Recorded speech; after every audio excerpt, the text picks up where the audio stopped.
जय हिंद बच्चों। कैसे हैं आप सब। आशा करती हूँ सब बहुत खुश होगे और खूब मन लगा के पढ़ाई कर रहे होगे बच्चों। आप अपने एग्जाम की तैयारी पूरे कंसंट्रेशन से पूरे जिम्मेदारी के साथ कर रहे हैं, क्योंकि आपके सिर पे आपके माता पिता की अब जिम्मेदारी होने वाली है।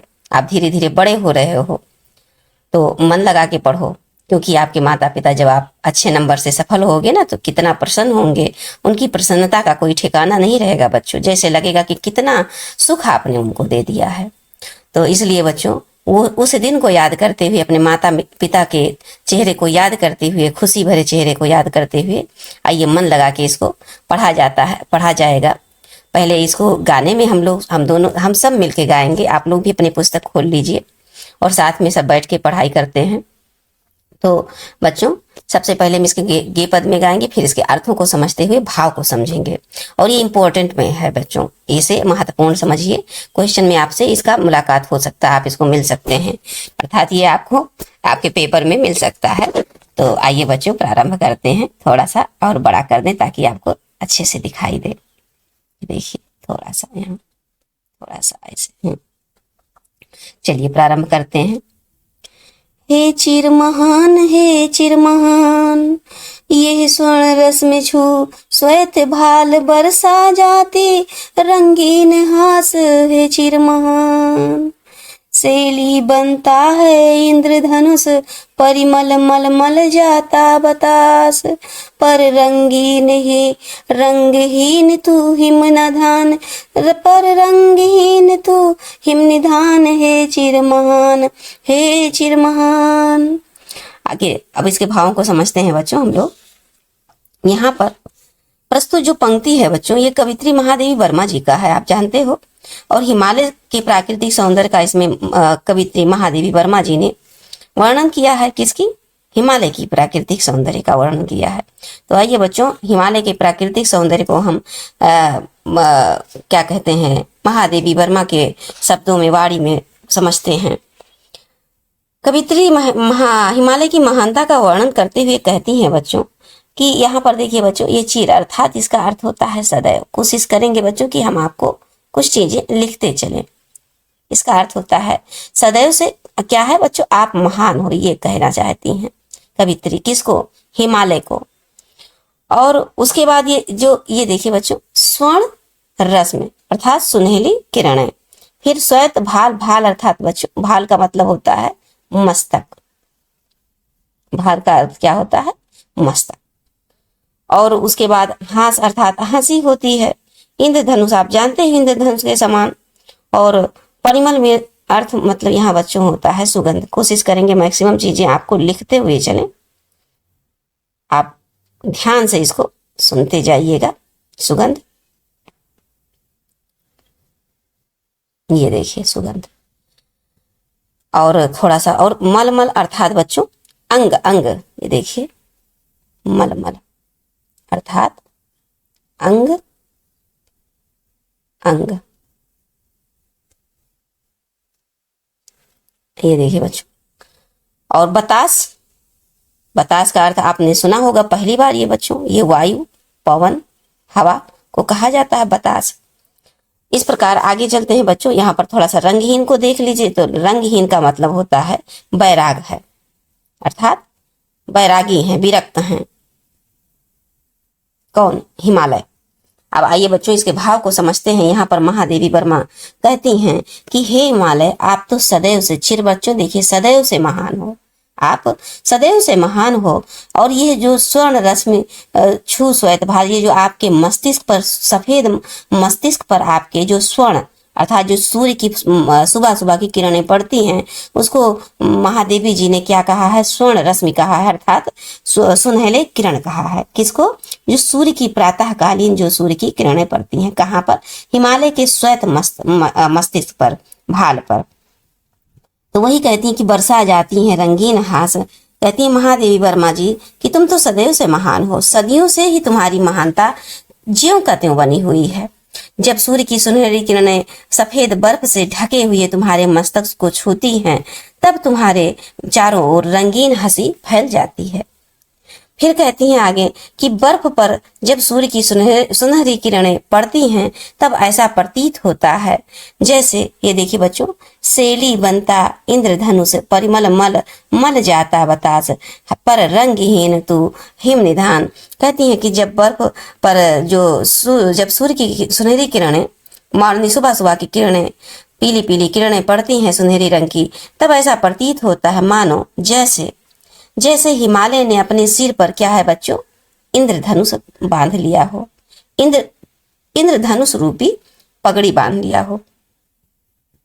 फिर आगे कहती हैं कि चारों ओर खुशी की लहर फैल गई हो, ऐसा प्रतीत होता है, और सतरंगी जो इंद्रधनुष होती है तुम्हारी पगड़ी बन जाती है। बच्चों, इंद्रधनुष कितने प्रकार की होती है? तो ये 7 रंगों की होती है। तो वही कह रहे हैं यहाँ पर, सतरंगी जो इंद्रधनुष है वो तुम्हारी पगड़ी बन जाती है, और ठंडी ठंडी जो हवाएं हैं वो तुम्हारे शरीर के प्रत्येक अंग को सुगंध से भर देती हैं। परंतु तुम तो बैरागी की भांति उदासीन ही रहते हो। पर कहते नहीं, पर रंगहीन तू हिम निधान, हिम निधान, तुम बैरागी के समान क्या रहते हो? सदैव उदासीन ही रहते हो। अर्थात तुम्हें इन वस्तुओं से किसी प्रकार का कोई प्रेम नहीं है, अनुराग नहीं है, और इसीलिए तुम क्या हो बच्चों? क्या कह रही है महादेवी वर्मा जी? इसीलिए तुम क्या हो? महान हो। ये देखिए, तो इसके भाव को आप समझ पाए होंगे बच्चों, मुझे पूरा विश्वास है। और अब हम आइए नेक्स्ट पंक्ति पे चलते हैं। बड़ा ही सुंदर ये इनका रचित है, हिमालय की विशेषता को बताते हुए ये स्वयं को भी बताती हैं और हमें भी क्या संदेश देती हैं। आइए बच्चों नेक्स्ट पंक्ति में देखते हैं। थोड़ा सा इसको बड़ा कर दें ताकि अर्थ को भी लिखेंगे आपके लिए। देखिए, अब यहाँ पर थोड़ा सा आप अर्थ पहले लिख लीजिए बच्चों। नभ तो आप जानते हैं, नभ अर्थात आकाश होता है। नभ अर्थात आकाश, यहाँ लिख देते हैं छोटे में आकाश। 1 मिनट बच्चों, थोड़ा सा ये देखिए नभ हो गया, इसको आकाश कहते हैं, आकाश। और गर्वित, गर्वित का अर्थ होता है बच्चों गर्व से भरा हुआ। झुकता ना शीश, शीश माने आप तो जानते हो शीश अर्थात सिर होता है। छोटी छोटी चीजें जो है बच्चों हम लिखते हुए समझाएंगे आपको। और यहाँ पर देखिए बच्चों, ये देखिए दीन, दीन का अर्थ यहाँ पर बच्चों गरीब से लिए हैं महादेवी वर्मा जी, गरीब, दीन अर्थात गरीब। और छार को यहाँ पर बच्चों मिट्टी कहा गया है।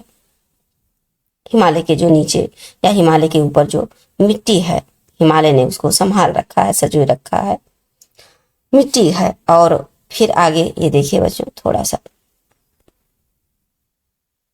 ये देखिए, मन गल जाता है नत विश्व देख। और नत अर्थात बच्चों, नत का अर्थ समझ लीजिए आप, नत का अर्थ होता है झुका हुआ, मतलब झुक के, झुका हुआ। और उसके बाद देखिए बच्चों आपका क्या है, कुलिस।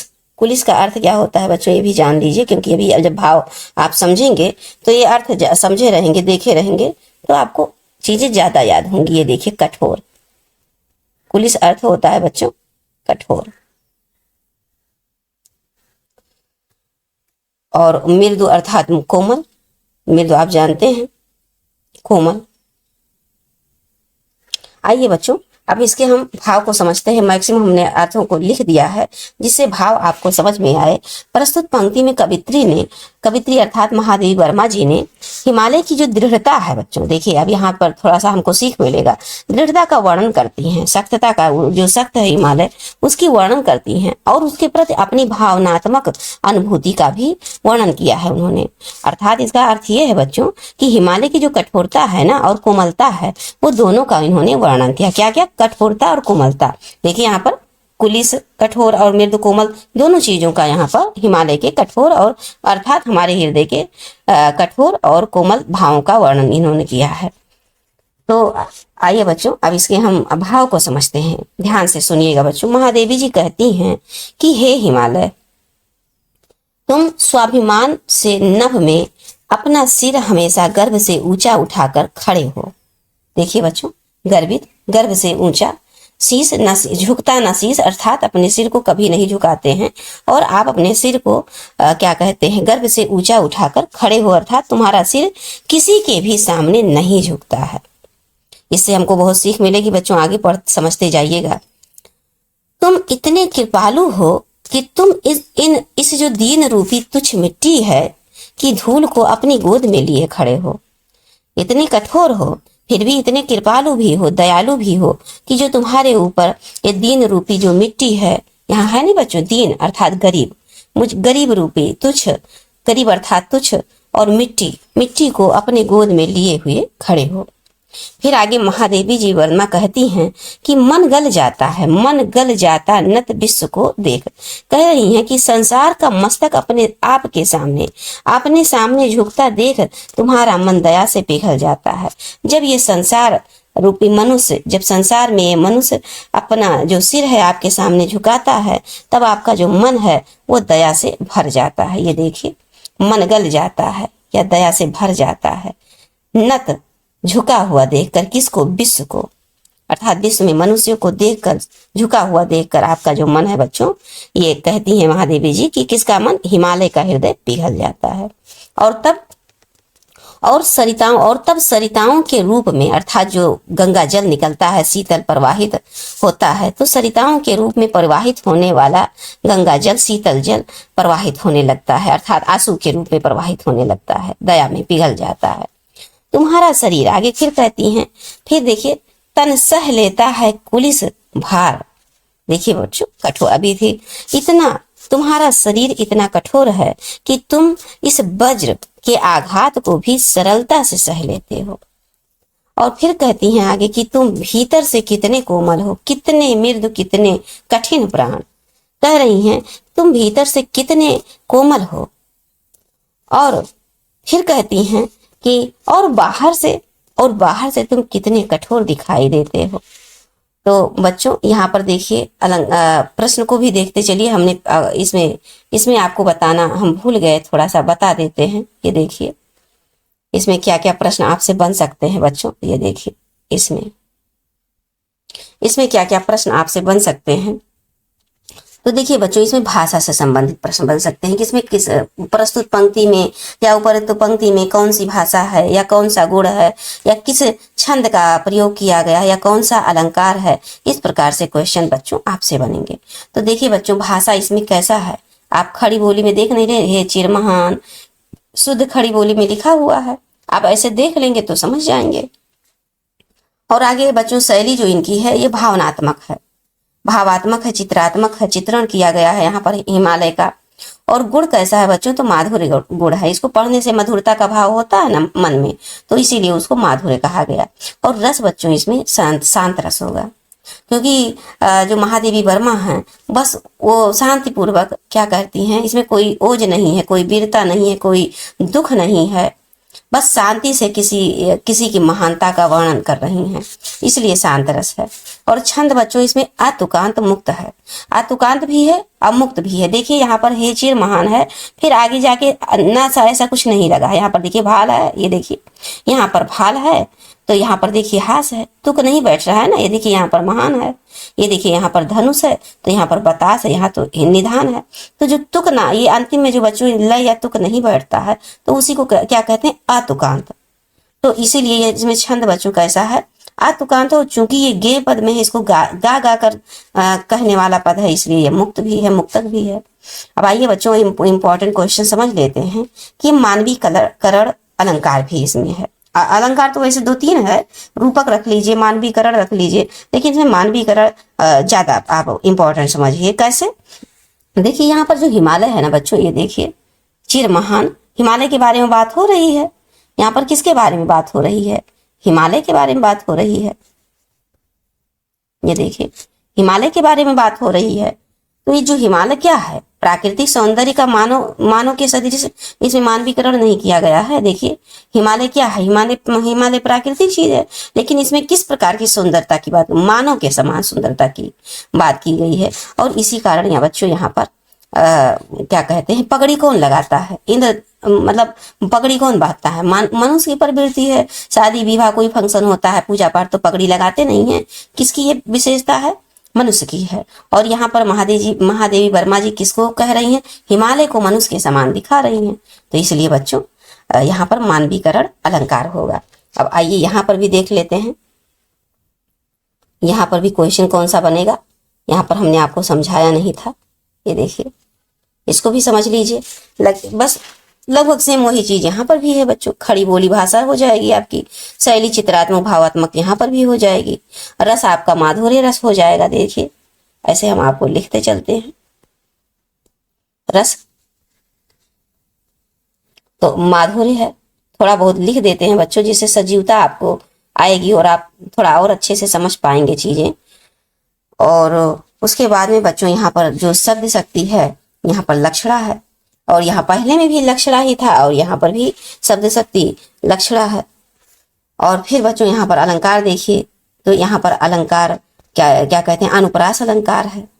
गर्वित झुकता, देखिए गर्वित झुकता, और कितने कठिन, देखिए ये देखिए कितने कठिन, का वर्णों की जो पुनरावृत्ति नहीं हो रही है, ये देखिए का वर्णों की पुनरावृत्ति हो रही है। और जहां पर अक्षरों की पुनरावृत्ति होती है बच्चों, आप जानते हो वहां पर अनुप्रास अलंकार होता है, और उत्प्रेक्षा अलंकार भी यहाँ पर है। देखिए अंक लिए हैं दीन छार, ये देखिए अंक लिए हैं दीन छार में उपमान, उपमेय में उपमान की संभावना दिखाई जा रही है, और इसलिए यहाँ पर भी उत्प्रेक्षा अलंकार हो जाएगा। अंक ये देखिए कौन है, हिमालय आपके क्या हो गए, उपमान हो गए, और ये जो दीन छार है बच्चों क्या है, ये उपमेय हो गया।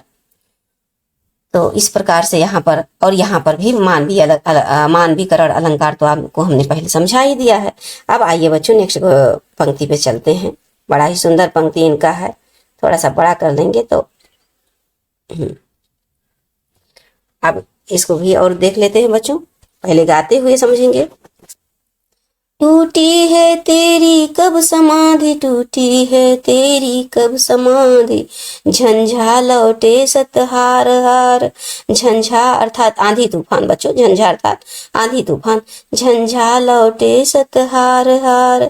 और बह चला दृगों से किंतु नीर, बह चला दृगों से किंतु नीर। सुनकर जलते कड़ की पुकार, सुनकर जलते कड़ की पुकार है।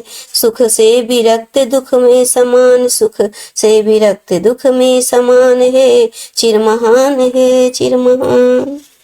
अब आइए बच्चों इसके भावों को समझते हैं, थोड़ा पहले अर्थ को समझ लेते हैं बच्चों। तपस्वी, समाधि मतलब तपस्वी होता है बच्चों, तपस्वी यहाँ पर लिख देते हैं, जितना संभव होगा हम चीजें लिखते जाएंगे। झंझा मतलब बच्चों आंधी, आंधी होता है झंझा का अर्थ। और उसके बाद सत आप जानते होंगे, नहीं जानते तो देखिए लिख देते हैं। झंझा अर्थात सत अर्थात 100 होता है बच्चों, 100 को सत कहते हैं संस्कृत में। फिर यहाँ पर विरक्त बच्चों, ये देखिए बैरागी, बैरागी। नीर आप जानते हो, नीर अर्थात पानी, आपने पढ़ा होगा पर्यायवाची, पानी का पर्यायवाची आपने जाना होगा। और फिर समाधि तपस्वी हमने देख ही लिया बच्चों। अब इसको समझाते हैं। देखिए इसमें महादेवी यहाँ कहाँ किस चीज का वर्णन इसमें है, पहले इसको समझ लेते हैं। तो ये हिमालय की दृढ़ता का वर्णन यहाँ पर भी है बच्चों, और साथ ही उनके प्रति जो भावनात्मक अनुभूति का भी इन्होंने महादेवी जी ने वर्णन किया है। यहाँ पर देखिए कवित्री जी क्या कहते हैं इस पंक्ति के माध्यम से कि हे हिमालय, तुम तो एक तपस्वी की भांति समाधि लगाकर बैठे हो, एक तपस्वी की भांति समाधि लगाकर बैठे हो। तुम्हारी यह समाधि कब टूटेगी? और आंधी के सैकड़ों झटके तुम्हें लगे, ये देखिए झंझा लौटे सत सत हार, मतलब सैकड़ों आंधी के झंझावट तुमको लगकर वापस लौट आए। इससे बच्चों बहुत अच्छा संदेश हमको मिलेगा, ध्यान से इसको सुनिए। इस पंक्ति को कह रही है कि तुम्हारी समाधि कब टूटेगी? आंधी के सैकड़ों झटके तुम्हें लगे पर वह तुम्हारा कुछ न बिगाड़ सके, तुम विचलित नहीं हुए और वह स्वयं ही हार मानकर वापस चले गए। फिर आगे कहती हैं कि एक ओर तो तुम्हारे अंदर इतनी दृढ़ता और कठोरता है कि कोई भी बाधा तुम्हें तुम्हारे मार्ग में कभी रुकावट नहीं बन सकती। और वही दूसरी ओर बच्चों, तुम इतने सहृदय हो, देखो बह चला दीर्घों से किंतु नीर, वही दूसरी ओर तुम इतने सहृदय और भावुक हो कि धूप में जलते हुए कण जो हैं, जो धूप में जलते हुए कण हैं, अर्थात जो सूर्य की रोशनी है गरम गरम, उस कण की पुकार सुनकर जो तुम्हारे नेत्रों से आंसुओं की धारा फूट पड़ती है, अर्थात तुम दया में पिघल कर बहने लगते हो। तुम किसी का दुख नहीं देख सकते। आगे फिर कहती हैं, सुख से विरक्त और दुख में महान समान, तो तुम तो एक योगी हो। विरक्त कौन होता है बच्चों? योगी होते हैं, और बाकी लोगों को तो संसार की माया घेरे रहती है। तो कह रही हैं कि जो सुख से विरक्त है, तुम तो एक योगी हो जो कि सुख से विरक्त रहते हो, अर्थात दूर रहते हो। तुम इनका अर्थ यह है बच्चों कि तुम सुख की कामना नहीं करते हो, और तुम सुख और दुख में हमेशा समान रहते हो। ऐसा नहीं है कि सुख मिल गया तो इतराते हुए फिर रहे हो, और दुख मिल गया तो बहुत व्याकुल हो रहे हो, कोई एकदम गिर से गए हो, सबके मतलब सबसे एकदम दया भावना चाहते हो कि सब तुम पर दया करे, इस तरह की व्यवहार में रहते हो। तो ऐसा तुम नहीं हो। तुम्हारे लिए सुख और दुख समान है। कोई बाहरी व्यक्ति तुम्हें नहीं जान पाएगा कि तुम बहुत सुखी हो, बहुत तुम्हारे पास सुख संपत्ति है, या तुम बहुत दुखी हो। और ऐसे ही हम प्राणियों को भी रहना चाहिए बच्चों। यही संदेश देती है महादेवी वर्मा जी कि हमें क्या है कि हमें सुख और दुख में समान भाव से रहना चाहिए। इस कविता में यही समर्थन किया गया है, यही कहा गया है महादेवी वर्मा जी द्वारा। तो आइए बच्चों, ये अंतिम पंक्ति हम लोग पढ़ते हैं। ये पूरा आपको भाव समझ में आया होगा बच्चों, हमें पूरा विश्वास है। और अब नेक्स्ट पंक्ति में चलते हैं। इसको बस थोड़ा सा, इसको भी गेय पद में हम लोग गाएंगे, उसके बाद फिर इसके अर्थों को समझते हुए भाव को समझा जाएगा। मेरे जीवन का आज मूक, मेरे जीवन का आज मूक, तेरी छाया से हो मिलाप, तन तेरी साधकता छूले, ओ मन ले करुणा की था नाप। उर में पावस दृग में बिहान, हे चिरमहान, हे चिरमहान, हे चिरमहान, हे चिरमहान। बच्चों आइए इसके भाव को, पहले अर्थों को देख लेते हैं। मूक का अर्थ क्या होता है बच्चों? आप जानते होंगे, और नहीं जानते हैं तो आज जान जाएंगे। ये देखिए, मूक का अर्थ होता है चुप्पी साधना, चुप रहना। और ऐसे देखते जाइए बच्चों, मिलाप का अर्थ क्या होता है? जब दो लोग मिलते हैं तो उसी को कहते हैं मिलाप, अर्थात मिलाप का अर्थ होता है मिलन या मिलना, मिलना भी आप कह सकते हैं। साधकता अर्थात बच्चों साधन, साधन को बताया गया है, साधन। फिर आगे बच्चों जो थाह, इस थाह का अर्थ क्या है? तो थाह का अर्थ बच्चों यहाँ पर लिख देते हैं, देखिए गहराई से है। थाह का अर्थ क्या है बच्चों यहाँ पर? तो गहराई से है। दृग आप जानते हो कि नयन कहते हैं, नेत्र को कहते हैं। और यहाँ पर बच्चों जो पावस है, इसका अर्थ जान लीजिए वर्षा से है, वर्षा, पावस का अर्थ ये। तो आइए अब इसके भावों को समझते हैं बच्चों।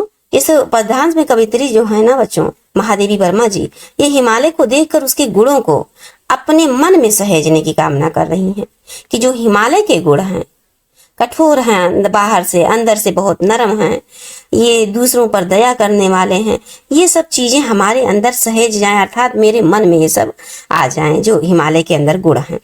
तो ये बच्चों इसको, इनकी व्याख्या को हम समझ लेते हैं। कह रही है महादेवी वर्मा जी कि मैं तो यह कामना करती हूँ हे हिमालय, मैं तो यह कामना करती हूँ कि मैं अपने जीवन में मौन को तुम्हारी छाया में मिला लूं, अर्थात मैं मौन रहूं, चुप रहूं, शांत रहूं, अपने दुख को किसी के साथ व्यक्त ना करूं, जैसे तुम छिपाए रहते हो, समान रहते हो। अर्थात वो हिमालय के गुणों को अपने आचरण में उतारना चाहती हैं बच्चों। आगे फिर कहती हैं कि वो कामना करती हुई कहती हैं कि हे हिमालय, मेरा जो शरीर भी है ना, ये जो मेरा शरीर है, ये भी तुम्हारी तरह कठोर साधना शक्ति से परिपूर्ण हो जाए। कह रही हैं ये जो मेरा शरीर है, तन, ये देखिए बच्चों, तन का अर्थ हम बताना भूल गए। तन का अर्थ होता है शरीर। शरीर तेरी साधकता, मेरा जो शरीर है ये तेरी साधकता छू ले, अर्थात बच्चों तुम्हारी तरह कठोर हो जाए, कठोर साधना शक्ति से परिपूर्ण हो जाए, अर्थात कठोर साधना शक्ति हमारे अंदर भी समाहित हो जाए जैसे तुम्हारे अंदर है। और फिर आगे कहती हैं कि और मेरा मन इतनी करुणा से भर जाए जितनी करुणा तुम्हारे हृदय में भरी है। कह रही नहीं, तन के बाद ये देखिए, मन, मन माने हृदय, मन ले करुणा की था नाप। कहती हैं कि मेरा मन इतनी करुणा, मतलब तुम्हारी करुणा का था नाप ले, और जितनी तुम्हारे अंदर है, तुम्हारे अंदर जो करुणा है, उतनी करुणा मेरे हृदय में भी भर जाए। फिर आगे कहती हैं कि मेरे हृदय में भी वर्षा का निवास हो। ये देखिए बच्चों, पावस, ये देखिए पावस अर्थात वर्षा। कह रही है मेरे हृदय में भी वर्षा का निवास हो, तथा नेत्रों में प्रातःकालीन सौंदर्य भरा हुआ हो। दृग में बिहान, बिहान अर्थात ये बच्चों, बिहान का अर्थ होगा प्रातःकालीन सौंदर्य, प्रातःकालीन सौंदर्य। बिहान यहाँ पर लिखा है बच्चों, देखिए यहाँ पर थोड़ा ऊपर कर देते हैं, ये देखिए बिहान प्रातःकालीन सौंदर्य है इसका अर्थ। तो वही कह रही हैं कि मेरा जो मन है, अर्थात मेरे जो हृदय में करुणा के कारण सरसता मेरा जो हृदय है, इसमें वर्षा का निवास हो, और नेत्रों में, आंखों में, ये देखिए बच्चों दृग, नेत्रों में प्रातःकालीन सौंदर्य भर जाए, अर्थात मेरे जो हृदय में करुणा के कारण सरसता बनी रहे, करुणा के कारण, दया के कारण हमारे हृदय में जो है सरसता बनी रहे। तात्पर्य है बच्चों कि जिस प्रकार हिमालय सारे कष्टों को सहन करता है, वैसे ही मैं भी सभी कष्टों को सहन करती रहूं और कभी विचलित ना हूं। इनका आशय यही है, यही हमको ये सीख देती हैं इस पंक्ति के माध्यम से बच्चों, कि हमें हमेशा मजबूत बन के रहना चाहिए। हमें जो दृढ़ संकल्प लेना चाहिए उसमें तमाम बाधाएं आएंगी। बच्चों आप अगर ये संकल्प लेते हैं कि इस साल आप परीक्षा में टॉप करेंगे, और अवश्य टॉप करेंगे, लेकिन ये दृढ़ता एग्जाम तक आपके अंदर बनी होनी चाहिए। आपको कोई भी परेशानी आए, घर बाहर कोई दिक्कत हो, कोई बाहरी परेशान करा, कोई आपके सहपाठी हो, सबसे दूरी बना लीजिए। परीक्षा आने तक आप सबसे दूरी बना लीजिए। सिर्फ विद्यालय जा रहे हैं तो विद्यालय जाइए, और अगर आप घर पे ही रह के पढ़ रहे हैं तो घर पे रह के पढ़ाई को समय, मैक्सिमम समय दीजिए। और पढ़ने के साथ साथ बच्चों कॉपी में नोट भी करते रहिए। कॉपी में नोट करने के बाद आप उसको बाद बीच बीच में रिवीजन करते रहिए, और हम आपको चीजें और लिखवाएंगे बच्चों। जैसे अभी हम आप आज ये पढ़ा रहे हैं, क्योंकि वीडियो लंबा ना हो जाए इसलिए हम ये देखिए वर्षा सुंदरी के प्रति जो ये है महादेवी वर्मा जी का, ये देख लीजिए, थोड़ा छोटा कर दें, ये देखिए यहाँ तक है, थोड़ा ये भी बड़ा है तो वीडियो आपका बहुत लंबा हो जाएगा, और इसीलिए हम ये 2 पार्ट में पढ़ाएंगे। तो बच्चों हम इसमें जो भी लिखाएंगे, इससे संबंधित क्वेश्चन आंसर कराएंगे, उसको आप कॉपी में नोट कीजिएगा। आपके पास किताब है या नहीं है, अगर किताब है तो भी आप नोट कीजिए, क्योंकि आप एग्जाम टाइम में कौन सा किताब कितना रटेंगे, भारी किताब है, किताब में बहुत सारी चीजें हैं, और आपको तब एग्जाम के समय में लिमिटेड चीजें रिवीजन करना रहेगा, क्योंकि आपके पास समय कम होगा, और विषय आपके पास 6 विषय है, सबको पढ़ना है, सबको समय देना है।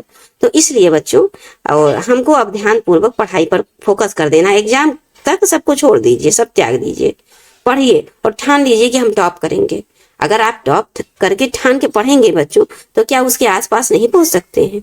मान लीजिए आपने टॉप करना सोच लिया और आप नहीं कर पाए, तो क्या उसके इर्द गिर्द नहीं पहुंच पाएंगे, और आपने सोचा ही नहीं। जैसे मान लीजिए एग्जाम्पल दीजिए, आप सोच लीजिए कि हमको 60% लगभग ले आना है, पास होना है। आपने 60% सोचा और आपने उस हिसाब से मेहनत किया, तो आप क्या 60% लाएंगे? नहीं, आप 50-55 पे ही रह जाएंगे, हो सकता है 50 से ही रह जाएंगे। लेकिन आप 100% सोच के चलेंगे कि हमको 100% ही लाना है, तो आप उसी हिसाब से मेहनत करेंगे। और जब उसी हिसाब से मेहनत करेंगे तो क्या आप 90 प्लस नहीं ला सकते हैं? आपने 100 सोचा, उस हिसाब से मेहनत किया, तो कोई भी दिक्कत परेशानी आए, अगर निरंतर आप बने रहेंगे दृढ़ होकर हिमालय की तरह, जैसा कि महादेवी वर्मा ने हमको सीख दिया है, तो क्या आप 95+ नहीं ला पाएंगे। इसीलिए बच्चों हमको अपनी सोच जो है सबसे ऊंची रखनी चाहिए। सबसे बड़ी समस्या है बच्चों में क्या होता है, वो अपने आप को दूसरों से छोटा समझते हैं हमेशा। अगर उनके सामने कोई बच्चा 2-4 अक्षर बढ़िया से पढ़ के सुना दिया, या कोई 1-2 क्वेश्चन सुना दिया, तो उनको लगेगा कि अरे ये तो बहुत महान है, बहुत इसको आता है, और मुझे कुछ नहीं आता है, मैं तो बहुत कमजोर हूँ। बस यही हमें कमजोर कर देता है। इसी को हमको अपने मन से दूर करना है बेटा। तो आप इस बात को मेरे बहुत ध्यान से समझिएगा, सुन लीजिए जो हम कह रहे हैं। धैर्य पूर्वक मेरे क्लास को सुनिए और पढ़िए और हमसे जुड़े रहिए। आप एग्जाम तक 90+ मार्क इस हिंदी विषय में लाएंगे, 90+ मार्क। बस निरंतर आप सुनते रहिए और जो चीजें हम कहें बस उसको ही याद करिए। बहुत ज्यादा आपको रटना नहीं ना, बहुत ज्यादा लिखना है। बस एकदम इम्पोर्टेंट चीज है। अभी तो हम ये एक्सप्लेन कर रहे हैं ना बच्चों, लेकिन जब से जैसे एग्जाम के 1 महीना 1.5-2 महीना रह जाएगा, हम बहुत इंपॉर्टेंट चीजें आपको ऐसे कॉपी में लिख कर या ऐसे PDF बनाकर आपको समझाएंगे और वो चीजें नोट करवाएंगे। वही आप पढ़ते हुए और तैयार करके आप अच्छे नंबर से सफल होंगे। तो बच्चों, हम अपनी वाणी को यहीं से विराम देते हैं और मिलते हैं नेक्स्ट क्लास में। जय हिंद बच्चों।